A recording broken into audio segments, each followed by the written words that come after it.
د طالبانو لخوا به ګیرو مامورینو دندې ته نه پرېښودل او د یو طالب مشر سخته غوسه.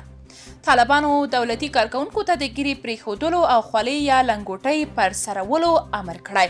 په افغانستان کې د طالبانو حکومت د دوشنبې پر ورځ پلازمینه کابل کې د یو شمېر دولتي ادارو کارکونکو ته ویلي له دې وروسته باید ګیرې پرېږدي او له لنګوټو او افغاني لباس سره دفترونو ته ورشي. د طالبانو په حکومت کې سرچینو هم بي بي سي ته تایید کړی چې د امر بالمعروف او نهي عن منکر وزارت په دې تړاو دولتي کارکونکو ته جدي سپارښتنه کړې. د طالبانو د بهرنیو چارو وزارت کې یوې سرچینې بي بي سي پښتو پاڼې ته وویل د دوشنبې پر سهار دفتر ته د ننوتلو پر مهال د امر بالمعروف کسانو لخوا ودرول شو. یاده سرچینه وایي د کسانو لخوا ورته په کلکه سپارښتنه وشوه چې له دې وروسته باید اوږده ږیره پرېږدي او خولۍ یا لنګوټه پر سر کړي.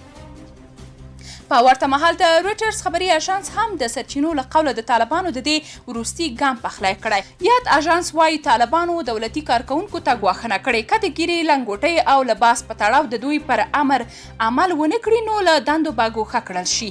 په خبرګون کې یو طالب قاري عبدالستار سعید لیکلي په ټول اسلامي تاریخ کې باید داسې بیلګه پیدا نه کړو چې یو مسلمان د ګیرې په کمولو یا د ویښتان په طرز تعریض حبس یا مجازات شوی وي.